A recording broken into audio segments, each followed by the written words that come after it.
Hello friends, welcome to மக்கள் சேவை channel. இன்றைக்கி நம்ம ஒரு சூப்பரான இன்ஃபர்மேஷன் பற்றி தான் பார்க்க போகிறோம். அதாவது தமிழகம் முழுவதும் பல்வேறு வங்கிகளில் கிளர்க்குக்கான வேலைவாய்ப்பு வந்து அறிவிச்சிருக்காங்க. ஸோ இப்போ இந்த ஐபிபிஎஸ் கிளர்க்குக்கான வேலைவாய்ப்புக்கு ஸ்டெப் பை ஸ்டெப்பாக எப்படி ஆன்லைன் மூலமாக அப்ளை பண்ணுறது தான் இந்த வந்து பார்க்க போகிறோம். இந்த ஒரு ஸ்கிப் பண்ணாமல் ஃபுல்லாக பாருங்கள். அது மட்டும் அல்ல, இந்த நிறைய பேருக்கு ஷேர் பண்ணுங்கள். வீடியோக்குள்ளே போகிறதுக்கு முன்னாடி வேலைவாய்ப்புக்குன்னு தனியாக நம்ம ஒரு சேனல் வந்து கிரியேட் பண்ணியிருக்கோம். இந்த சேனலில் மாவட்ட வாரியாக வர எல்லா கவர்மெண்ட் ஜாப்ஸுமே ரெகுலராக அப்டேட் வந்து பண்ணிகிட்ருக்கோம். இதுக்கான லிங்க்கை நான் டிஸ்கிரிப்ஷன் வந்து கொடுத்துட்றேன். விருப்பம் இருக்கவங்க இந்த சேனலை நீங்கள் சப்ஸ்கிரைப் வந்து பண்ணி வச்சுக்கோங்க. ஓகே, அதாவது ரீசெண்டாக உங்களுக்கு வந்து ஐபிபிஎஸ்லேருந்து கிளர்க்குக்கான வேலைவாய்ப்பு வந்து அறிவிச்சிருந்தாங்க. அதாவது கஸ்டமர் சர்வீஸ் அசோசியேட்டிவ் அப்படின்ற ஒரு பதவி தாங்க கொடுத்துருக்காங்க. இந்த வேலைக்கு அப்ளை பண்ணுறதுக்கான கடைசி தேதி 21/8/2026. அதுக்குள்ளே அப்ளை பண்ண பாருங்கள். ஸோ எப்படி ஆன்லைன் மூலமாக அப்ளை பண்ணுறது அதை பற்றி பார்க்குறதுக்கு முன்னாடி ஜஸ்ட் இந்த ஜாப் பற்றி நம்ம வந்து பார்த்துடலாங்க. என்னமான பேங்க்லாம் பார்ட்டிசிபேட் பண்ணுறாங்க அப்படின்னா இல்லை ஒரு 11-12 பேங்க் கொடுத்துருக்காங்க. இந்த பேங்க்லேருந்து தான் வேலைவாய்ப்பு இருக்குது. 24,050 ரூபாய் உங்களுக்கான சேலரி வந்து ப்ரொவைட் பண்ணுறாங்க. எனி டிகிரி முடிச்சிருக்கீங்க அப்படின்னா அப்ளை பண்ணிக்கோங்க. Prelim examination, main examination 2 examinations வைக்கிறாங்க. தமிழ்லேயே உங்களுக்கான எக்ஸாமினேஷன் எழுதிக்கலாங்க. அதேமாதிரி தமிழ்நாட்டுக்கு 600க்கு மேலே வேலைவாய்ப்பு வந்து அறிவிச்சிருக்காங்க. இந்த நோட்டிஃபிகேஷன் பற்றின மொத்த இன்ஃபர்மேஷன் நம்ம சேனல் ஆல்ரெடி வீடியோ வந்து போட்டிருக்கோம். ஸோ அப்ளை பண்ணுறதுக்கு முன்னாடி அந்த வீடியோ ஃபஸ்ட்டு பாருங்கள். ஏன்னா அந்த வீடியோவில் தான் இந்த ஜாப்க்கு யாரெல்லாம் அப்ளை பண்ணலாம் அதை பற்றி ஃபுல் இன்ஃபர்மேஷன் உங்களுக்கு வந்து தெரிய வரும். ஓகே, இப்போ நீங்கள் அப்ளை பண்ணுறதுக்கு இதுதாங்க உங்களுக்கான லிங்க் டிஸ்கிரிப்ஷன் கொடுத்துட்றேன். இதில் போயிட்டு அப்ளை ஆன்லைன் இருக்க பாருங்கள். இந்த ஆப்ஷன் நீங்கள் கிளிக் பண்ணீங்க அப்படின்னா இந்த மாதிரி தான் ஒரு பேஜ் உங்களுக்கு வந்து ஓப்பன் ஆகும். ஓகே, ஸோ இதில் வந்து பாருங்கள் கிளிக்கர் ஃபார் நியூ ரெஜிஸ்ட்ரேஷன் அப்படின்ற ஆப்ஷன் நீங்கள் கிளிக் பண்ணீங்க அப்படின்னா ஸோ இந்த மாதிரி தான் உங்களுக்கு ஒரு பேஜ் வந்து ஓப்பன் ஆகும். மொத்தமாக ஒரு 7 ஸ்டெப்ஸ் கொடுத்துருக்காங்க. 1 by 1 வந்து ஃபில் பண்ணலாம். ஓகே, முதல்ல ஃபர்ஸ்ட் நேம் கேட்டிருக்காங்க. இதில் போயிட்டு உங்கள் ஃபர்ஸ்ட் நேம் என்ன அப்படின்றத நீங்கள் கொடுத்துக்கோங்க. ஸோ என்டர் பண்ணிவிட்டு கன்ஃபார்ம் ஃபர்ஸ்ட் நேமில் திரும்ப உங்கள் நேமை நீங்கள் வந்து கொடுக்குற மாதிரி இருக்கும். நெக்ஸ்ட் மிடில் நேம் இருக்குது அப்படின்னா மிடில் நேம் கொடுத்துக்கோங்க. லாஸ்ட் நேம் இருக்குது அப்படின்னா லாஸ்ட் நேம் நீங்கள் என்டர் பண்ணலாம். இல்லை வந்து ஸ்கிப் பண்ணிக்கோங்க. அதுக்கப்புறம் உங்கள் ஃபுல் நேம் எப்படி இருக்கோ அதை எக்ஸாக்டாக ஓப்பன் ஆகிடுச்சு ஓகேவா அப்படின்ற மாதிரி நீங்கள் செக் பண்ணி பார்த்துக்கோங்க. அதுக்கப்புறம் என்ன கேட்டிருக்காங்க அப்படின்னா have you ever change your name, நீங்கள் உங்கள் நேம் ஏதாச்சும் சேஞ்ச் பண்ணியிருக்கீங்க அப்படின்னா எஸ் கொடுத்துக்கோங்க. அந்த மாதிரி எதுவும் இல்லைன்றவங்க நோ அப்படின்ற ஆப்ஷன் நீங்கள் செட் பண்ணலாம். அதுக்கப்புறம் என்ன கேட்டிருக்காங்க அப்படின்னா மொபைல் நம்பர். இதில் போயிட்டு உங்களுக்கான 10 டிஜிட்கான மொபைல் நம்பரை நீங்கள் வந்து கொடுத்துக்கோங்க. கன்ஃபார்ம் மொபைல் நம்பரில் போயிட்டு அதே 10 டிஜிட்கான மொபைல் நம்பரை என்ட்ரு பண்ணிவிட்டு ஆல்டர்னேட்டிவ் மொபைல் நம்பர், வேறு ஏதாச்சும் மொபைல் நம்பர் லேண்ட்லைன் நம்பர் இருக்குது அப்படின்னா இதை நீங்கள் வந்து கொடுத்துக்கலாங்க. அதுக்கப்புறம் ஸோ உங்கள் மொபைல் நம்பர் வருது யாருது அப்படின்னு கேட்டிருக்காங்க. செல்ஃப் உங்கள் மொபைல் நம்பரா இல்லை பேரண்ட்ஸ் மொபைல் நம்பரான்னு கேட்டிருக்காங்க. யாரோட மொபைல் நம்பரோ அதை கொடுத்துட்டு மெயில் அட்ரஸ் கேட்டிருக்காங்க பாருங்கள். ஸோ இதில் வந்து பார்த்தீங்க அப்படின்னா உங்களுக்கான மெயில் அட்ரஸை நீங்கள் என்ட்ரு பண்ணுற மாதிரி இருக்கும். உங்கள் மெயில் ஐடி எதுவோ அதை நீங்கள் கரெக்டாக வந்து மென்ஷன் பண்ண பாருங்கள். ஏன்னா மெயில் ஐடி வந்து ரொம்பவே வந்து இம்பார்ட்டன்ட்ங்க. அதனால் மெயில் ஐடி என்னவோ அதை கரெக்டாக கொடுத்துட்டு டொமைன் நேம் @gmail அப்படின்னா பக்கத்தில் @gmail.com அப்படின்னமே நீங்கள் கொடுத்துக்கலாம். இப்போ இந்த கன்ஃபார்ம் மெயிலில் போயிட்டு உங்கள் மெயில் ஐடியை திரும்ப நீங்கள் ஃபுல்லாக வந்து கொடுக்குற மாதிரி இருக்கும். இதில் ஃபுல் ஐடியை மென்ஷன் வந்து பண்ணிக்கோங்க. Okay, so mail ID mobile number ரெண்டுமே உங்களுக்கு ரொம்பவே வந்து இம்பார்ட்டன்ட்ங்க. ஸோ கரெக்டாக மெயில் ஐடியை வந்து மொபைல் நம்பர் ரெண்டுமே மென்ஷன் வந்து பண்ண பாருங்கள். இப்போ எல்லா இன்ஃபர்மேஷன்ஸும் ஒன்ஸ் கரெக்டாக செக் பண்ணி பார்த்துட்டு கீழே ஒரு கேப்சா கோடு கொடுத்துருக்காங்க பாருங்கள். இந்த கேப்சா கோடை அப்படியே பார்த்து என்ட்ரு பண்ணிவிட்டு கீழே இருக்க பாருங்கள் உங்களுக்கு சேவ் அண்ட் நெக்ஸ்ட்னு இந்த ஆப்ஷன் நீங்கள் கிளிக் பண்ணிங்க அப்படின்னா இந்த மாதிரி கன்ஃபார்ம் பண்ணவான்னு கேட்கும். ஓகே கொடுத்தீங்க அப்படின்னா உங்களுக்கான அக்கௌண்ட் வந்து க்ரியேட் ஆகிட்டு அதுக்கப்புறம் மொபைல் நம்பருக்கு ஓடிபி வந்து என்ட்ரு பண்ண சொல்லியிருக்காங்க. முதல்ல mobile OTP, so send OTP அப்படின்ற ஆப்ஷன் நீங்கள் கிளிக் பண்ணிங்க அப்படின்னா ஸோ அதுக்கு முன்னாடி கேப்சா கோடை வெரிஃபிகேஷன் பண்ணுற மாதிரி இருக்கும். ஸோ நீங்கள் கேப்சா கோடை வந்து வெரிஃபிகேஷன் பண்ணிட்டு சென்ட் ஓடிபி அப்படின்ற ஆப்ஷன் நீங்கள் கிளிக் பண்ணிங்க அப்படின்னா உங்களுக்கு so verify the mobile number அந்த மாதிரி காமிக்கும். ஸோ ரெண்டுமே ஓகேவா அப்படின்னமே நீங்கள் செக் பண்ணிட்டு கீழே வந்தீங்க அப்படின்னா ஸோ இதில் வந்து கொடுத்துருக்காங்க பாருங்கள். அதாவது ரெண்டுத்துக்குமே ஓடிபி வந்து சென்ட் ஆகும். அவ்வளோதான் முடிஞ்சுது. 2 ஓடிபி மட்டும் கரெக்டாக நீங்கள் என்ட்ரு பண்ணிக்கோங்க. இந்த மாதிரி உங்களுக்கான ஓடிபி என்ட்ரு பண்ணிட்டு பக்கத்தில் வெரிஃபை ஓடிபி கிளிக் பண்ணிங்க அப்படின்னா ஓடிபி ரெண்டுத்துக்குமே வெரிஃபை ஆகிடும். ஸோ ரெண்டுத்துக்கான ஓடிபியுமே நீங்கள் என்ட்ரு பண்ணி ஆகணுங்க. என்ட்ரு பண்ணிட்டு நெக்ஸ்ட்டு கிளிக் பண்ணிங்க அப்படின்னா உங்களுக்கு அடுத்த கட்டமாக ஃபோட்டோ மற்றும் சிக்னேச்சர் வந்து கேட்டிருக்காங்க. இப்போ இதில் வந்து பாருங்கள் உங்களுக்கு 2 ஆப்ஷன்ஸ் கொடுத்துருக்காங்க. முதல்ல வந்து ஃபோட்டோ கைட்லைன்ஸ் அப்படின்றத கிளிக் பண்ணிங்க அப்படின்னா ஸோ எப்படி ஃபோட்டோ இருக்கணும் அதை பற்றி கொடுத்துருக்காங்க பாருங்கள். ஸோ பாஸ்போர்ட் சைஸ் ஃபோட்டோ இருக்கணும், பிளெயின் ஒயிட் பேக்ரவுண்ட் இருக்கணும், ஃபேஸ் கிளியராக தெரியணும், ஸோ ஃபோக்கஸாக இருக்கணும், குட் லைட்டிங்காக இருக்கணும் அப்படின்ற மாதிரி உங்களுக்கு வந்து கொடுத்துருக்காங்க. அதாவது 2 ஆப்ஷன்ஸ் கொடுத்துருக்காங்க. முதல்ல வந்து பார்த்தீங்க அப்படின்னா ஸ்கேனடு ஃபோட்டோகிராஃப் அப்ளிகேண்ட்டோட ஃபோட்டோவை நீங்கள் ஸ்கேன் பண்ணி அப்லோடு பண்ணணும். கூடவே வந்து பார்த்தீங்க அப்படின்னா லைவாக வந்து கேப்சர் பண்ண சொல்லியிருக்காங்க. இதில் இருக்க பாருங்கள், கேப்சர் ஃபோட்டோ அப்படின்ற ஆப்ஷன் நீங்கள் பயன்படுத்தி லைவாக உங்களுக்கான ஃபோட்டோவை கேப்சர் பண்ணுங்கள். இல்லை நீங்கள் மொபைல் மூலமாக பண்ணுறீங்க அப்படின்னா கிளிக்கர் டு இந்த கியூஆர் கோடை ஸ்கேன் பண்ணி லாகின் பண்ணி மொபைல்லேயே நீங்கள் ஃபேஸ் வந்து ஸ்கேன் பண்ணிக்கலாம். அதாவது ஆன்லைன் மூலமாக ஃபோட்டோ அப்லோடும் பண்ணணும், லைவாக உங்கள் ஃபோட்டோவும் கேப்சர் பண்ணணுங்க. ஃபோட்டோ அப்லோட் பண்ணிட்டு டர்ம்ஸ் அண்ட் கண்டிஷன்ஸ் கொடுத்துருக்காங்க. இந்த செக் பாக்ஸை டிக் பண்ணுங்கள். இதுவும் நீங்கள் வந்து டிக் பண்ணிவிட்டு கீழே கொடுத்துருக்காங்க பாருங்கள். அதுக்கப்புறம் சிக்னேச்சர், இதில் போயிட்டு உங்களுக்கான சிக்னேச்சரை அப்லோட் பண்ணுற மாதிரி இருக்கும். சூஸ் ஃபைலை கொடுத்து சிக்னேச்சரை அப்லோட் பண்ணிட்டு இது என்னோட சிக்னேச்சர் அப்படின்ற மாதிரி டர்ம்ஸ் அண்ட் கண்டிஷனை கொடுத்துட்டு நெக்ஸ்ட் அப்படின்ற ஆப்ஷன் நீங்கள் வந்து கிளிக் பண்ணிக்கோங்க. நெக்ஸ்ட்டு உங்களோட பேசிக் இன்ஃபர்மேஷன்ஸ் பற்றி கேட்டிருக்காங்க. அதை வந்து ஃபில் பண்ணுற மாதிரி இருக்குங்க. அதாவது முதல்ல கேட்டகரி, நீங்கள் என்னமான கேட்டகரியை சார்ந்தவங்க, கம்யூனிட்டி நீங்கள் ஜென்ரல் அப்படின்னா ஜென்ரல் கொடுத்துக்கோங்க. எக்கனாமிக்கல் வீக்கே செக்ஷனாக இல்லை வந்து பார்த்தீங்க அப்படின்னா ஓபிசி, பிசி எம்பிசிலாம் ஓபிசிக்கு கீழே வருவீங்க, அவங்க ஓபிசி கொடுத்துக்கலாம்.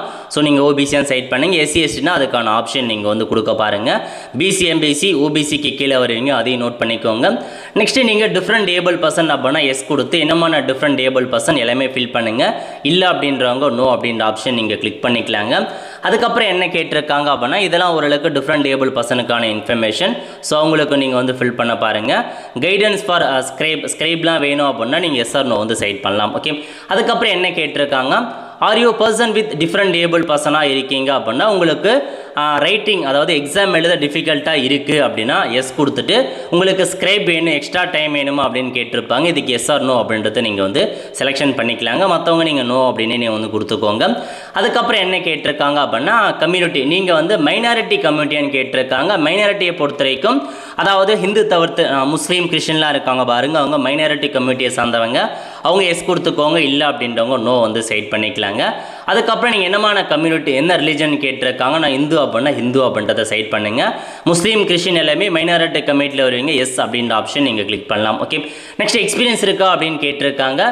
கவர்மெண்ட்டில் வந்து பார்த்தீங்கன்னா நேஷனலைஸ்ட் பேங்க்கில் ஒர்க் பண்ணதுக்கான எக்ஸ்பீரியன்ஸ் இருக்குது, ஃபினான்ஷியல் இன்ஸ்டியூட்டில் ஒர்க் பண்ணதுக்கான எக்ஸ்பீரியன்ஸ் இருக்குது அப்படின்னா எஸ் கொடுத்துக்கோங்க. இல்லை அப்படின்னா நோ அப்படின்ற ஆப்ஷன் நீங்கள் வந்து சைட் பண்ணலாம். ஓகே, சைட் பண்ணி முடிச்சதுக்கப்புறம் நீங்கள் எக்ஸ் சர்வீஸ் மேன் அப்படின்னா எஸ் கொடுங்க, இல்லைன்றவங்க நோ சைட் பண்ணிக்கலாங்க. நீங்கள் வந்து டிஃப்ரெண்ட் எக்ஸ் சர்வீஸ் மேன் அப்படின்னா எஸ் கொடுங்க, இல்லை அப்படின்றவங்க நோ சைட் பண்ணலாம். எஸ் கொடுத்தீங்க அப்படின்னா அதுக்கான இன்ஃபர்மேஷன்ஸ் எல்லாமே வந்து கேட்கும், அது எல்லாத்துக்குமே கரெக்டாக எஸ் ஆர் நோவோ அப்படின்றத சைட் பண்ணுங்கள். நெக்ஸ்ட் ஏஜ் ரிலாக்ஸேஷன் வேணுமா அப்படின்னு கேட்டிருக்காங்க. விடோ டிவோர்ஸ்டு உமனுக்கு ஏஜ் ரிலாக்ஸேஷன்ஸ் இருக்குது, அது வேணும் அப்படின்னா எஸ் கொடுங்க, வேணாம் அப்படின்னா நோ சைட் பண்ணிக்கலாங்க. அதுக்கப்புறம் இதுக்கு முன்னாடி நீங்கள் இந்த எக்ஸாம் எழுதிருக்கீங்க, அதாவது சிடபிள்யூ சிஆர்பிக்கான கிளர்க் எக்ஸாம் எழுதிருக்கீங்க அப்படின்னா எஸ் கொடுத்துட்டு எத்தனை அட்டெம்ப்ட் எழுதிருக்கீங்க, 2-3 தடவை எழுதிருக்கீங்களா, எந்தமான எக்ஸாம் எழுதிருக்கீங்க அப்படின்றத நீங்கள் சைட் பண்ணுற மாதிரி இருக்கும். இப்போ தான் ஃபஸ்ட் டைம் எழுத போகிறோம் அப்படின்றவங்க நோ அப்படின்ற ஆப்ஷன் நீங்கள் வந்து சிம்பிளாக சைட் பண்ணிக்கலாங்க. அதுக்கப்புறம் அப்ரெண்டிஸ்ஷிப், நீங்கள் ஏதாச்சும் வந்து பார்த்தீங்க அப்படின்னா பேங்கிங்கில் அப்ரெண்டிஸ்ஷிப் முடிச்சிருக்கீங்க அப்படின்னா எஸ் அப்படின்னு கொடுங்க, இல்லை அப்படின்னா நோ வந்து சைட் பண்ணுங்கள். அப்ரெண்டிஸ்ஷிப் முடிச்சிருக்கீங்க அப்படின்னா எந்த பேங்க்கில் முடிச்சிருக்கீங்க, எந்த பீரியடில், அதெல்லாமே கேட்கும், ஃபில் பண்ணிக்கோங்க. நெக்ஸ்ட் நீங்கள் நேஷனல் அப்ரெண்டிஸ்ஷிப் போர்ட்டலில் அக்கௌண்ட் கிரியேட் பண்ணியிருக்கீங்களா அந்த மாதிரி கேட்டிருக்காங்க. Did you register on national apprenticeship training schema அப்படின்ற மாதிரி கேட்டிருக்காங்க. எஸ் இருக்குன்றவங்க எஸ் கொடுங்க, கொடுத்துட்டு உங்களுக்கான நம்பர் என்ன அப்படின்ற மாதிரி கேட்டிருப்பாங்க, அதை கொடுத்துக்கலாம். இல்லைன்றவங்க நோ வந்து சைட் பண்ணிக்கோங்க.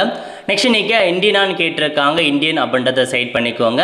சைட் பண்ணதுக்கப்புறம் நீங்கள் வந்து எந்த ஸ்டேட்டுக்கு அப்ளை பண்ண போகிறீங்க அப்படின்னு கேட்டிருக்காங்க. தமிழ்நாட்டுக்கு அப்ளை பண்ண போகிறவங்க தமிழ்நாடு அப்படின்ற மாதிரி நம்ம வந்து சைட் பண்ணிக்கலாங்க. ஸ்டேட் கோட் ஆட்டோமேட்டிக்காக வந்துருச்சு. லோக்கல் லாங்குவேஜ் தமிழ் தெரிஞ்சிருக்கணும். இதில் கொடுத்துருக்காங்க பாருங்கள், எனக்கு இந்த லோக்கல் லாங்குவேஜ் தெரியும் அப்படின்னா இந்த டேர்ம்ஸ் அண்ட் கண்டிஷனை கொடுத்துட்டு நீங்கள் வந்து 10th வந்து அந்த லோக்கல் லாங்குவேஜுக்கான எவிடன்ஸ் இருக்கா அப்படின்னு கேட்டிருக்காங்க. 10th தமிழ் ஒரு பாடம் படித்தவங்க எஸ் அப்படின்றது நீங்கள் வந்து கொடுத்துக்கலாங்க. அதுக்கப்புறம் I will submit the mark sheet, நான் வந்து லோக்கல் லாங்குவேஜுக்கான ப்ரூஃபாக இந்த டாக்குமெண்ட்ஸை சப்மிட் பண்ணுறேன் அப்படின்றத டிக் பண்ணிக்கலாம். எல்லாத்துக்குமே வந்து பார்த்தீங்க அப்படின்னா இந்த மாதிரி டிக் பண்ணிக்கோங்க. அதுக்கப்புறம் எக்ஸாமினேஷன் சென்டர் பற்றி கேட்டிருக்காங்க. ப்ரிலிம் எக்ஸாமினேஷன் மொத்தமாக ஒரு 2 எக்ஸாம் ப்ரிஃபரன்ஸ் கொடுக்குற மாதிரி இருக்கும். உங்களுக்கு நியரஸ்ட்டாக எது இருக்கோ அந்த எக்ஸாம் சென்டரை நீங்கள் ப்ரிஃபரன்ஸாக வந்து கொடுக்க பாருங்கள். ப்ரிலிம் எக்ஸாமினேஷனுக்கான ஒரு எக்ஸாம் சென்டர். அதுக்கப்புறம் மெயின் எக்ஸாமினேஷன் எங்கே வேணுமோ அதை நீங்கள் வந்து 2 எக்ஸாம் சென்டரை மெயின் எக்ஸாமுக்கு நீங்கள் வந்து ப்ரிப்பராக வந்து கொடுத்துக்கலாம். ஓகே, ஸோ அதுக்கப்புறம் வந்து பார்த்தீங்க அப்படின்னா நீ என்ன கேட்டிருக்காங்க அப்படின்னா எந்த எக்ஸாமினேஷன் எந்த லாங்குவேஜ் எழுத போகிறீங்க, இங்கிலீஷ் மற்றும் ஹிந்தி வேணுமா, இங்கிலீஷ் மற்றும் தமிழான்னு கேட்டிருக்காங்க. நீங்கள் தமிழ்லேயே கூட எக்ஸாமினேஷன் எழுதிக்கலாம், இங்கிலீஷ் மற்றும் தமிழை கொடுத்துக்கோங்க. நெக்ஸ்ட்டு ஐடென்டி ப்ரூஃப்கான டீட்டெயில்ஸ் வந்து கேட்டிருக்காங்க. ஏதாச்சும் ஒரு ஐடென்டி ப்ரூஃப் நீங்கள் சப்மிட் பண்ணுற மாதிரி இருக்கும். Aadhaar card, PAN card, passport அந்த மாதிரி நிறையா டாக்குமெண்ட்ஸ் கொடுத்துருக்காங்க. ஸோ இதில் நீங்கள் ஏதாச்சும் ஒரு டாக்குமெண்ட்ஸ்க்கான ஐடி ப்ரூஃப் எதுவோ அதை நீங்கள் வந்து செலெக்ஷன்ஸ் வந்து பண்ணிக்கோங்க. ஐடி ப்ரூஃப் வந்து இம்பார்ட்டன்ட். ஸோ 10 லெட்டர்ஸ் இருக்கணும் அப்படின்ன மாரி உங்களுக்கு மென்ஷன் பண்ணியிருக்காங்க. அதனால் அதுக்கேற்ற மாரி ஸோ கரெக்டாக உங்களுக்கான ஐடி ப்ரூஃப் மட்டும் நீங்கள் வந்து கொடுக்க பாருங்கள். அதுக்கப்புறம் என்ன கேட்டிருக்காங்க அப்படின்னா டேட் ஆஃப் பர்த். ஸோ உங்களுக்கான டேட் ஆஃப் பர்த் வந்து கேட்டிருக்காங்க. ஸோ உங்கள் டேட் ஆஃப் பர்த் என்ன, அதுக்கப்புறம் உங்கள் இயர் என்ன, எல்லாமே தெளிவாக மென்ஷன் பண்ணிக்கோங்க. டே, மந்த், இயர் அப்படின்ற மாரி. ஸோ எத்தனை வயசுக்குள்ளே இருக்கவங்க அப்ளை பண்ணலாம் எல்லாமே இருக்குது. அதனால் நீங்கள் வந்து நோட் பண்ணிக்கோங்க. ஓகே, ஸோ எத்தனை ஏஜுக்குள்ளே இருக்குன்றது நோட்டிஃபிகேஷன்லேயே தெளிவாக உங்களுக்கு வந்து மென்ஷன் பண்ணியிருக்காங்க. அதனால் நோட்டிஃபிகேஷன் ஏற்ற மாரி கரெக்டாக வந்து கொடுக்க பாருங்கள். அதுக்கப்புறம் என்ன கொடுத்துருக்காங்க அப்படின்னா ஸோ நீங்கள் மேலா ஃபீமேலான்னு கேட்டிருக்காங்க. மெயில்னா மெயில் கொடுங்க, ஃபீமேல்னா ஃபீமேல் கிளிக் பண்ணிக்கோங்க. மெரிட்டல் ஸ்டேட்டஸ் கேட்டிருக்காங்க. நீங்கள் மேரிடா அன்மேரிடா அப்படின்றத செட் பண்ணிக்கோங்க. நெக்ஸ்ட் நீங்கள் ஆதார் கார்டு கொடுக்குறீங்க அப்படின்னா நீங்கள் ஆதார் கார்டை கன்சர்னுக்காக கொடுத்துக்கலாம். அதேமாரி பேன் கார்டு இருக்குது அப்படின்னா கொடுத்துக்கோங்க. அது உங்கள் விருப்பம் தான், இருந்தால் கொடுங்கல ஸ்கிப் பண்ணிக்கலாங்க. நெக்ஸ்ட்டு நீங்கள் வந்து ட்வின்ஸா அப்படின்னு கேட்டிருக்காங்க. ட்வின்ஸ் அப்படின்னா எஸ் கொடுங்க, இல்லைன்றவங்க நோ அப்படின்ற ஆப்ஷன் நீங்கள் செட் பண்ணுங்கள். நெக்ஸ்ட்டு ஃபாதர் நேம் கேட்டிருக்காங்க. இதில் போயிட்டு உங்கள் ஃபாதர் நேம் என்ன. நெக்ஸ்ட்டு மதர் நேம் கேட்டிருக்காங்க. இதில் போயிட்டு உங்கள் மதர் நேம் என்ன அப்படின்றத நீங்கள் வந்து செலெக்ஷன் வந்து பண்ணுற மாரி இருக்கும்.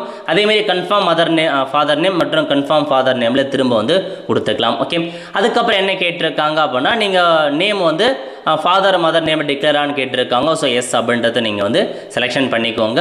அதுக்கப்புறம் அட்ரஸ் கேட்டிருக்காங்க. மொத்தமாக 3 அட்ரஸ் லைன் கொடுத்துருக்காங்க. டோர் நம்பர் என்ன, ஸ்ட்ரீட் நேம் என்ன, வில்லேஜ் நேம் என்ன, அந்த மாதிரி ஃபுல்லாக அட்ரஸை கொடுத்துட்டு ஸ்டேட் கேட்டிருக்காங்க. ஸ்டேட் சைட் பண்ணிக்கோங்க. நெக்ஸ்ட்டு டிஸ்ட்ரிக் கேட்டிருக்காங்க. இதில் போயிட்டு உங்கள் டிஸ்ட்ரிக்டை சைட் பண்ணுங்கள். அதுக்கப்புறம் பின்கோடு கேட்டிருக்காங்க. உங்கள் ஊருக்கான பின்கோடு என்னவோ அதை மென்ஷன் பண்ணிவிட்டு உங்களுடைய கரஸ்பாண்டன்ட் அட்ரஸும் பர்மனன்ட் அட்ரஸும் ஒன்றா இருக்குது அப்படின்னா இந்த டேர்ம்ஸ் அண்ட் கண்டிஷனை கிளிக் பண்ணிங்க அப்படின்னா அட்ரஸ் அப்படியே வந்து காப்பி ஆகிடும். ஓகே, ஸோ எல்லாமே கரெக்டாக செக் பண்ணி பார்த்துட்டு ஜிஎஸ்டிக்கான இன்வாய்ஸ் எந்த அட்ரஸுக்கு வேணும் அப்படின்னு கேட்டிருப்பாங்க. எல்லாமே ஓகேவான்னு பார்த்துட்டு வேலிடேட் யுவர் டீட்டெயில்ஸ் அப்படின்ற ஆப்ஷன் நீங்கள் கிளிக் பண்ணிங்க அப்படின்னா வெரிஃபிகேஷன் ஆகிடுச்சு. பேமெண்ட் கொடுத்துருக்காங்க, எவ்வளோ அப்படின்னு செக் பண்ணி பார்த்துக்கோங்க. செக் பண்ணி பார்த்துட்டு சேவ் அண்ட் நெக்ஸ்ட்டு கிளிக் பண்ணிங்க அப்படின்னா அடுத்த கட்டமாக குவாலிஃபிகேஷன்ஸ் பற்றி கேட்டிருக்காங்க. ஸோ முதல்ல வந்து பாருங்கள் 10th நீங்கள் எந்த போர்டில் படித்தீங்க. ஸ்டேட் போர்டுனா ஸ்டேட் போர்டு கொடுங்க, சிபிஎஸ்சினா சிபிஎஸ்சி அப்படின்றத நீங்கள் மென்ஷன் பண்ணுற மாதிரி இருக்கும். ஸோ மென்ஷன் பண்ணதுக்கப்புறம் இயர் ஆஃப் பாசிங் நீங்கள் வந்து 10th எந்த இயரில் பாஸ் பண்ணீங்க அப்படின்ற மாதிரிலாம் கேட்டிருக்காங்க. ஸோ எந்த இயரில் பாஸ் பண்ணீங்க அது எல்லாமே நீங்கள் வந்து கொடுத்துக்கோங்க. கொடுத்துட்டு எவ்வளோ % மார்க் எடுத்தீங்க 10th மென்ஷன் பண்ணிவிட்டு கிராஜுவேஷன் என்ன டிகிரி முடிச்சிருக்கீங்க, அதாவது முதல்ல எந்த யூனிவர்சிட்டியில் முடிச்சிங்க அப்படின்னு கேட்டிருக்காங்க. யூனிவர்சிட்டி நேமை கொடுத்துட்டு என்ன டிகிரி, பிஎஸ்சியா, பிகாமா, பிஏவா, பிஇ, பிடெக்கா, மேனேஜ்மெண்ட்கான கோர்ஸ் அந்த மாதிரி நிறையா கொடுத்துருக்காங்க. நீங்கள் என்ன முடிச்சிங்களோ அதை சைட் பண்ணிட்டு ஸ்பெஷலைசேஷன் எதுவோ அதை நீங்கள் கொடுத்துட்டு எந்த இயரில் பாஸ் பண்ணீங்க அப்படின்ற மாதிரி கேட்டிருக்காங்க. இதில் போயிட்டு நீங்கள் எந்த இயரில் பாஸ் பண்ணீங்க அப்படின்ற மாதிரி தெளிவாக மென்ஷன் பண்ண பாருங்கள். மென்ஷன் பண்ணிட்டு டிகிரியில் எவ்வளோ % மதிப்பெண் எடுத்தீங்க அப்படின்னு கொடுத்துக்கோங்க. ஓகே, ஸோ 10th நீங்கள் கண்டிப்பாக என்டர் பண்ணணும். அதுக்கப்புறம் டிகிரி, இதுக்கப்புறம் பிஜி முடித்தவங்க பிஜிக்கான இன்ஃபர்மேஷன்லாம் ஃபில் பண்ணுங்கள். பிஜி முடிக்கலன்றவங்க ஸ்கிப் பண்ணிக்கலாம். ஓகே, அதுக்கப்புறம் உங்களுக்கு கம்ப்யூட்டருக்கான நாலேஜ் இருக்கா அப்படின்னு கேட்டிருக்காங்க. ஸோ இருக்கா அப்படின்னா எஸ் கொடுத்துக்கோங்க. எஸ் கொடுத்து எந்த மாதிரி நாலேஜ் இருக்குது, சர்டிஃபிகேட்டில் வந்துச்சு, சர்டிஃபிகேட் வச்சுருக்கேன் அப்படின்றவங்க அதை கொடுத்துக்கலாம். இல்லை நான் டிப்ளமோ படிச்சிருக்கேன் அதில் வந்துச்சு அப்படின்னு கொடுத்துக்கலாம். நான் டிகிரி படித்தேன் அதில் எனக்கு கம்ப்யூட்டர் வந்துச்சு அப்படின்றவங்க சைட் பண்ணுங்கள். ஸ்கூலில் கம்ப்யூட்டர் சப்ஜெக்ட் வந்திருக்குன்றவங்க அதுக்கான ஆப்ஷன் நீங்கள் கொடுத்துக்கலாம். ஏதாச்சும் டிகிரி முடிச்சிருக்கீங்க அப்படின்னா டிகிரியில் கம்ப்யூட்டர் நாலேஜ் வந்திருக்கா அப்படின்னா அதை நீங்கள் மென்ஷன் பண்ணிக்கலாம். ஓகே, அதுக்கப்புறம் ஒர்க் எக்ஸ்பீரியன்ஸ் ஏதாச்சும் இருக்கான்னு கேட்டிருக்காங்க. எக்ஸ்பீரியன்ஸ் இருக்கா அப்படின்னா என்னென்ன எம்ப்ளாயர் நேம் என்ன, எந்த பதவியில் இருந்தீங்க, எந்த இயர்லேருந்து எந்த வரைக்கும் ஒர்க் பண்ணுவீங்க, என்னமான ஒர்க்கு, எதுக்காக அந்த ஒர்க்லேருந்து லீவ் ஆனீங்க அதெல்லாம் கேட்டிருப்பாங்க. ஸோ ஒர்க் பண்ணல அப்படின்றவங்க ப்ரெசென்ட்லி ஒர்க்கிங்க அதில் போயிட்டு நோ அப்படின்றத நீங்கள் வந்து கொடுத்துக்கோங்க. கொடுத்துட்டு நிறையா எக்ஸ்பீரியன்ஸ் இருக்கா அப்படின்னா ஆட் மார்க் கொடுத்து ஆட் பண்ணிக்கலாம். ஓகே, அதுக்கப்புறம் வந்து பார்த்தீங்க அப்படின்னா உங்கள் மீது கிரிமினல் கேஸ் இருக்கா அப்படின்றத கேட்டிருக்காங்க. கிரிமினல் கேஸ் இருக்குன்றவங்க எஸ் கொடுங்க, இல்லை அப்படின்னா நோ சைட் பண்ணிக்கோங்க. இந்த இடத்துல வந்து பாருங்கள் ஆரியோ உங்களுக்கு ப்ரீ எக்ஸாம் ட்ரைனிங், அதாவது எக்ஸாம் எழுதுறதுக்கு முன்கூட்டியே உங்களுக்கு ட்ரைனிங் மாரி கொடுப்பாங்க. எக்ஸாம் எப்படி அட்டன் பண்ணுறது, அது வந்து ஒன்லி எஸ்சி எஸ்டி ஓபிசிக்கு மட்டும் அவங்க ட்ரைனிங் வேணும் அப்படின்னா எஸ் கொடுத்துக்கோங்க. ட்ரைனிங்லாம் வேணால் டேரெக்டாக எக்ஸாம் அட்டன் பண்ணிக்கிறேன்றவங்க நோ அப்படின்றத சைட் பண்ணலாம். அதுக்கப்புறம் லாங்குவேஜ் பற்றி கேட்டிருக்காங்க. தமிழ் லாங்குவேஜ் உங்களுக்கு ரீட் பண்ண தெரியும், ரைட் பண்ண தெரியும், ஸ்பீக் அப்படின்னு டிக் பண்ணிக்கோங்க. வேறு ஏதாச்சும் லாங்குவேஜ் தெரியும் அப்படின்னா அதையும் நீங்கள் ஹிந்தி தெரியும் அப்படின்னா அதை கொடுத்துரு, இங்கிலீஷ் தெரியும் அப்படின்னா அதை நீங்கள் கொடுத்துரு. ஸோ அது வந்து ரீட் பண்ண தெரியுமா, ரைட் பண்ண தெரியுமா, ஸ்பீக் பண்ண தெரியுமா அப்படின்றத நீங்கள் வந்து கொடுத்துக்கலாங்க. வேறு லாங்குவேஜ் தெரியும் அப்படின்னா நீங்கள் வேறு லாங்குவேஜ் ஆட் பண்ணிக்கோங்க, இல்லை ஸ்கிப் பண்ணிக்கோங்க. வேலிடேட் யுவர் டீட்டெயில்ஸ் அப்படின்றத நீங்கள் டிக் பண்ணிட்டு சேவ் அண்ட் நெக்ஸ்ட் கிளிக் பண்ணிங்க அப்படின்னா போதுமானது. அடுத்த கட்டமாக உங்களுக்கு எக்ஸாமுக்கான ப்ரிஃபரன்ஸ் வந்து கேட்டிருக்காங்க. ஸோ நோட்டிஃபிகேஷன் போனீங்க அப்படின்னா இப்போ நம்ம தமிழ்நாட்டுக்கு தான் அப்ளை பண்ணியிருக்கீங்க. ஸோ தமிழ்நாட்டில் எந்தமான வேக்கன்சி கொடுத்துருக்காங்க அப்படின்றத நீங்கள் தெளிவாக வந்து செக் பண்ணிக்கோங்க. இதில் வந்து பாருங்கள் தமிழ்நாட்டுக்கு மொத்தமாக 675 வேக்கன்சி கொடுத்துருக்காங்க அப்படின்னா ஸோ நீங்கள் எந்த கம்யூனிட்டிக்கு அப்ளை பண்ணியிருக்கீங்க, எஸ்சி அப்படின்னா எஸ்சிக்கு எந்த பேங்க்கில் அதிகபட்ச வேக்கன்சி இருக்குது அப்படின்னு பார்த்துட்டு எந்த பேங்க்கில் அதிக வேக்கன்சி கொடுத்துருக்காங்க அப்படின்ற மாரி கம்யூனிட்டி வைஸாக செக் பண்ணுங்கள். எஸ்சிக்கு எந்த பேங்க்கில் கொடுத்துருக்காங்க, எஸ்டிக்கு எந்த பேங்க்கில், நீங்கள் என்ன கம்யூனிட்டியை சார்ந்திருக்கீங்களோ அதில் எந்த பேங்க்கில் அதிகபட்ச வேக்கன்சி இருக்கோ அதை ஃபஸ்ட்டு ப்ரிஃபரன்ஸாக கொடுக்க பாருங்கள். இந்தியன் பேங்க்கில் அதிகபட்ச வேக்கன்சி இருக்குது. ஸோ நம்ம வந்து இந்தியன் பேங்க்கை ஃபஸ்ட்டு ப்ரிஃபரன்ஸாக நம்ம வந்து கொடுத்துக்கலாங்க. ஏன்னா நீங்கள் எதுக்கு முன்னுரிமை கொடுக்கலோ அதுக்கேற்ற மாரி உங்களுக்கு வரும். ஸோ ரெண்டாவது ப்ரிஃபரன்ஸ், ரெண்டாவது எதுக்கு அதிகபட்ச வேக்கன்சி கொடுத்துருக்காங்களோ அதை நீங்கள் ரெண்டாவதாக வந்து பார்த்தீங்கன்னா செலெக்ஷன் பண்ணிக்கலாங்க. ஸோ சென்ட்ரல் பேங்க் இருக்குது, அதை கூட நீங்கள் வந்து பார்த்தா கொடுத்துக்கலாம். ஸோ இந்த மாதிரி உங்களுக்கு எந்தெந்த பேங்க்கில் ப்ரிஃபரன்ஸ் வேணுமோ அதை நீங்கள் வந்து அப்படியே பார்த்து கரெக்டாக வந்து மென்ஷன் பண்ண பாருங்கள். எல்லா பேங்க்குமே அவைலபிளாக இருக்குது, எல்லா பேங்க்குமே நீங்கள் வந்து கொடுத்து தாங்க ஆகணும். ஸோ அதனால் என்னென்ன பேங்க்லாம் உங்களுக்கு வேணுமோ அதை ஒரு முன்னுரிமை ஆர்டர் படி நீங்கள் வந்து மென்ஷன் பண்ண பாருங்கள். இந்த மாதிரி தான் நீங்கள் ஆர்டர் வைஸாக எந்த பேங்க்கில் அதிகபட்ச வேக்கன்சி இருக்கோ அதை ஃபஸ்ட்டு செகண்டாக பண்ண மாரி கொடுத்துக்கோங்க. நான் டெமோக்காக ஃபில் பண்ணிக்கிறேன், நீங்கள் கரெக்டாக ஃபில் பண்ணுங்கள். எது வேணும், ஸோ எந்த பேங்க்கில் வேணும் அப்படின்றத முன்னாடி பின்னாடி அப்படின்றத நீங்கள் அட்ஜஸ்ட்டும் இதில் வந்து பண்ணிக்கலாம். ஓகே, ஸோ அதுக்கப்புறம் வந்து பாருங்கள் வேலிடேட் யுவர் டீடைல்ஸ் அப்படின்ற ஆப்ஷன் நீங்கள் ஃபில் பண்ணிட்டு அதுக்கப்புறம் சேவ் அண்ட் நெக்ஸ்ட் கொடுத்தீங்க அப்படின்னா போதுமானது. ஃபைனலாக அந்த மாதிரி ப்ரிவ்யூ பேஜ் வந்து ஓப்பன் ஆகிடுச்சு. நீங்கள் கொடுத்த எல்லா இன்ஃபர்மேஷன்ஸுமே கரெக்டாக இருக்கான்ற மாரி கேட்டிருக்காங்க. ஸோ இதில் போயிட்டு இந்த 2 டேர்ம்ஸ் அண்ட் கண்டிஷன் நீங்கள் வந்து கொடுத்துட்டு கம்ப்ளீட் ரெஜிஸ்ட்ரேஷன் அப்படின்ற ஆப்ஷன் நீங்கள் கிளிக் பண்ணிங்க அப்படின்னா ரெஜிஸ்ட்ரேஷன் பண்ணவான்னு கேட்கும். ஓகே அப்படின்ற ஆப்ஷன் நீங்கள் கிளிக் பண்ணதுக்கப்புறம் டேரெக்டாக உங்களுக்கு டாக்குமெண்ட் அப்லோட் பண்ணுற மாரி இருக்குங்க. என்ன மாதிரி டாக்குமெண்ட் சப்போர்ட் பண்ணணும் அப்படின்னா இதிலே கொடுத்துருக்காங்க. லெஃப்ட் தம்ப் இம்ப்ரெஷன், அதாவது உங்களுடைய இடது கை கட்டவரல் ரேகர் இருக்க பாருங்கள், அதில் மை தடவை ஒரு ஒயிட் பேப்பரில் பேஸ்ட் பண்ணி அதை அப்படியே ஸ்கேன் பண்ணி அப்லோட் பண்ணுங்கள். நெக்ஸ்ட்டு ஹேண்ட் ரிட்டன் டிக்ளரேஷன் வந்து கேட்டிருக்காங்க. அது என்ன அப்படின்னா நோட்டிஃபிகேஷனில் ஹேண்ட் ரிட்டன் டிக்ளரேஷன் அப்படின்ற மாதிரி நீங்கள் சர்ச் பண்ணிங்க அப்படின்னா அதில் உங்களுக்கு ஒரு டெக்ஸ்ட் மாரி வந்து கொடுத்துருப்பாங்க. அந்த ஹேண்ட் ரிட்டன் டிக்ளரேஷனை வந்து பார்த்தீங்க அப்படின்னா நீங்கள் மென்ஷன் பண்ணுற மாரி இருக்கும். ஒரு வேர்ட்ஸ் மாரி கொடுத்துருப்பாங்க. அந்த வேர்ட்ஸை அப்படியே நீங்கள் வந்து எழுதுகிற மாரி இருக்குங்க. ஒரு ஒயிட் பேப்பரில் அந்த 2 லைன் உங்கள் கைப்பட எழுதி அதை நீங்கள் அப்லோட் பண்ணுற மாரி இருக்கும். அதை தான் உங்களுக்கு மென்ஷன் பண்ணி கொடுத்துருக்காங்க. ஸோ இதான் இன்ஃபர்மேஷன், நோட் பண்ணிக்கோங்க. நோட்டிஃபிகேஷனில் இன்ஃபர்மேஷன்ஸ் இருக்குது. ஸோ அதனால் உங்களுக்கு என்ன இன்ஃபர்மேஷன்ஸ் வேணும் அதை நீங்கள் கரெக்டாக வந்து பார்த்தீங்க அப்படின்னா டைப் பண்ணி என்ட்ரு பண்ணிக்கோங்க, முடிஞ்சது. ஸோ இதில் வந்து கொடுத்துருப்பாங்க பாருங்கள் உங்களுக்கு ஹேண்ட் ரிட்டன் ரெகுலேஷன் இதிலே இருக்கும். ஒரு 2 வேர்ட்ஸ் கிட்ட கொடுத்துருப்பாங்க. ஸோ இதான் உங்களுக்கான டீட்டெயில் இதில் இருக்குது பாருங்கள். ஹேண்ட் ரிட்டன் ரெகுலேஷனுக்கான இமேஜ் எப்படி இருக்கணும் அப்படின்னா இங்கிலீஷில் மட்டும் தான் நீங்கள் எழுதணும். உங்களுக்கு வந்து ஜேபிக் ஃபார்மேட் 50லேருந்து 100 கேபிக்குள்ளே இருக்கணும். இதுதான் உங்களுக்கான ஹேண்ட் ரிட்டன் டிக்ளரேஷன். இது இருக்க பாருங்கள். ஐ போட்டு உங்கள் நேம் எழுதி here by declare that all the information submitted by me, இது அதை ட்ரூ அப்படின்ற மாதிரி நீங்கள் ஒரு ஒயிட் பேப்பரில் கைப்பட எழுதி அதை அப்லோட் பண்ணுற மாரி இருக்கும். ஸோ அதுக்கப்புறம் 10th மார்க் ஷீட் கேட்டிருக்காங்க, பிடிஎஃபாக அப்லோட் பண்ணுங்கள். பண்ணிவிட்டு இந்த மாதிரி டேர்ம்ஸ் அண்ட் கண்டிஷன்ஸை கொடுத்துட்டு எஸ் கொடுத்துட்டு அதுக்கப்புறம் டிஜிலாக்கர் ஆக்சஸ் இருக்கா அப்படின்னு கேட்டிருக்காங்க. டிஜிலாக்கர் ஆக்சஸ் இருக்கா அப்படின்னா எஸ் கொடுத்துக்கோங்க, இல்லை அப்படின்னா நோ சைட் பண்ணிக்கோங்க. சைட் பண்ணிட்டு கேப்சா கோடு கேட்டிருக்காங்க. இந்த கேப்சா கோடு அப்படியே பார்த்து டைப் பண்ணிட்டு சேவ் அண்ட் நெக்ஸ்ட் அப்படின்ற ஆப்ஷன் நீங்கள் வந்து கிளிக் பண்ணிக்கோங்க. நெக்ஸ்ட் இங்கே பேமெண்ட் வந்து பண்ணுற மாரி இருக்கும். ஃபைனலாக இதாங்க உங்களுக்கான இன்ஃபர்மேஷன். ஸோ மற்றவங்களுக்கு வந்து அதாவது நார்மலாக ஜென்ரலுக்கு ஓபிசியில் 850 ரூபா, மற்றவங்களுக்கு 250 ரூபா அந்த மாதிரி நீங்கள் பேமெண்ட் பண்ணுற மாரி இருக்கும். ஸோ பேவியா பில்டர்ஸ் சிசிஆவின்னு 2 ஆப்ஷன்ஸ் கொடுத்துருக்காங்க. ஏதாச்சும் ஒரு மெத்தடை கிளிக் பண்ணிவிட்டு கேப்சா கோடு கொடுத்துருக்காங்க பாருங்கள். இந்த கேப்சா கோடை என்ட்ரு பண்ணுங்கள். என்ட்ரு பண்ணிட்டு கீழே வந்தீங்க அப்படின்னா சப்மிட் கொடுத்ததுக்கப்புறம் டேரெக்டாக பேமெண்ட் பண்ணுற பேஜ் வந்து ஓப்பன் ஆகும். ஸோ நிறைய பேமெண்ட் மெத்தட் கொடுத்துருப்பாங்க. Credit card, debit card, UPI ஏதாச்சும் ஒரு பேமெண்ட் மெத்தடை பயன்படுத்தி பேமெண்ட் பண்ணிட்டீங்க அப்படின்னா உங்களுக்கு உங்களுக்கு அந்த அப்ளிகேஷன் ஃபார்ம் ஓப்பன் ஆகிடும். அப்ளிகேஷன் ஃபார்மை சேவ் பண்ணி வச்சுக்கோங்க. ஃபியூச்சர் ரெஃபரன்ஸுக்கு உங்களுக்கு வந்து யூஸ் ஆகும். ஓகே, ஸோ இந்த மாதிரி தான் அப்ளை பண்ணுற மாரி இருக்கும். ஒன்ஸ் அப்ளை பண்ணிட்டு அப்ளிகேஷன் ஃபார்ம் வந்துட்டாவே போதுமானதுங்க. அப்ளை பண்ணிட்டு தான் அர்த்தம். ஸோ இதுக்கப்புறம் உங்களுக்கு வந்து பார்த்தீங்க அப்படின்னா ப்ரிலிம் எக்ஸாமினேஷனுக்கான அட்மிட் கார்டு ரிலீஸ் பண்ணுவாங்க. அது எப்போ அப்படின்னா செப்டம்பர் மாதம் இருக்கும் அப்படின்ற மாரி சொல்லியிருக்காங்க. உங்களுக்கான கால் லெட்டர், அதாவது இதிலே மென்ஷன் பண்ணியிருக்காங்க, எக்ஸாம் எழுதுறதுக்கான கால் லெட்டர் செப்டம்பர் மாதம் வரும். எக்ஸாம் அக்டோபர் மாதம் இருக்க போது அதுக்கான ரிசல்ட் நவம்பரில் வரும். அந்த ரிசல்ட் நீங்கள் பாஸ் பண்ணிட்டீங்க அப்படின்னா அதுக்கப்புறம் மெயின் எக்ஸாமினேஷன் நடக்கும். மெயின் எக்ஸாமினேஷனை பொறுத்த வரைக்கும் டிசம்பர் மாதம் இருக்க போதுங்க. ஸோ இந்த மாதிரி தான் இந்த வேலைக்கு அப்ளை பண்ணுற மாரி இருக்கும். நிறைய பேருக்கு தெரியப்படுத்துங்க. அடுத்த ஒரு நிலைவுகள் சந்திப்போம். நன்றி, வணக்கம்.